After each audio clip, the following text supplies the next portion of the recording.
Quran-ı Kərimdə Allah Teala buyurur: "Və la tulqu bi eydikum ilə təhlükə." Özünüzü öz əllərinizlə təhlükəyə atmayın. Təhlükə sözü həlakət sözündəndir. Yəni insana Allah əmr edir ki, özünüzü həlak eləməyin. Bəzən bir müharibədə, bir haqq mübarizəsində dünyasını dəyişən, öldürülən şəxs barəsində bizim cəmiyyətdə bu söz işlənir ki, filan kəs filan döyüşdə həlak oldu. Təbii ki, bu söz düzgün söz deyil. Çünki həlak olmaq, fani olmaq deməkdir, yox olmaq, əbəs yerə öldürülmək deməkdir.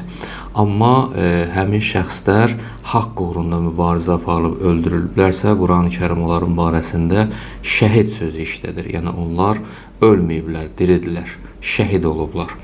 Təhlükə, yəni həlak olmaq. Bu ayəni bəzi insanlar tarixdə İmam Hüseyn əleyhissalamın barəsində də gətiriblər ki, niyə görə İmam Hüseyn əleyhissalam öldürüləcəyini və ailəsinin əsir düşəcəyini bildiyi halda bu addımı atdı, Kərbəlaya doğru səfər elədi. Axı özü bilirdi ki, bu ölümdür, sonu ölümlə nəticələnəcək və ailəsi əsir düşəcək. Bu ayəni dəlil olaraq gətiriblər, amma bu ayəni dəlil gətirmək təbii ki, kökündən səhvdir. Çünki elə sözümüzün əvvəlində də buna cavab olaraq cavab dedik ki, təhlükə həlak olmaq deməkdir, amma haqq uğrunda mübarizə şəhid olmaqdır. İmam Hüseyn əleyhissalam şəhadət yolunu, şəhidlik yolunu seçdi. Buna görə ki, cəddi Peyğəmbərin gətirdiyi həqiqi İslamı yaşatmaq üçün, qorumaq üçün, saxlamaq üçün. Bunun uğrunda mübarizə aparıb İmam Hüseyn əleyhissalam şəhid oldu. İnsan özünü nə vaxt təhlükəyə ata bilər? İnsan özünü o vaxt təhlükəyə atır ki, öz əllərinə özünü təhlükəyə atır ki, yəni müəyyən işlər üçün, özünün maddi və yaxud digər xeyirləri üçün, mənfəətləri üçün müəyyən işlər görüb özünü təhlükəyə atırsa, özünü ölümə verirsə, bu həlakət sayılır, bu təhlükə sayılır.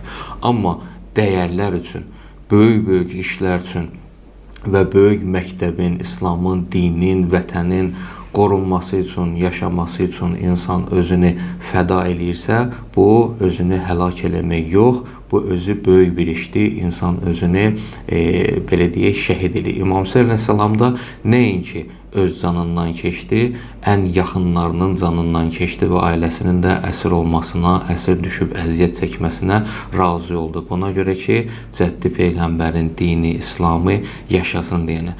Nə qədər insan öz qarşısına qoyduğu böyük hədəf üçün, böyük dəyər üçün özünü qurban verərsə, o dəyər yaşadığı qədər insan özü də, baxmayaraq ki, dünyada olmasa, onun özü, ruhi, məqsədi, məktəbi yaşayar. İslam durduqca ta qiyamətə qədər İmam Hüseyn əleyhissalamın o şəhidlik, o mərdlik, o vəfa məktəbi yaşayıb, yaşayır və yaşayacaq da. İmam Hüseyn əleyhissalam özünü təhlükəyə yox, İmam Hüseyn əleyhissalam böyük bir dəyəri, İslam dinini qorumaq üçün, böyük bir məktəbi qorumaq üçün öz canından keçdi və yaxınlarının canından keçdi.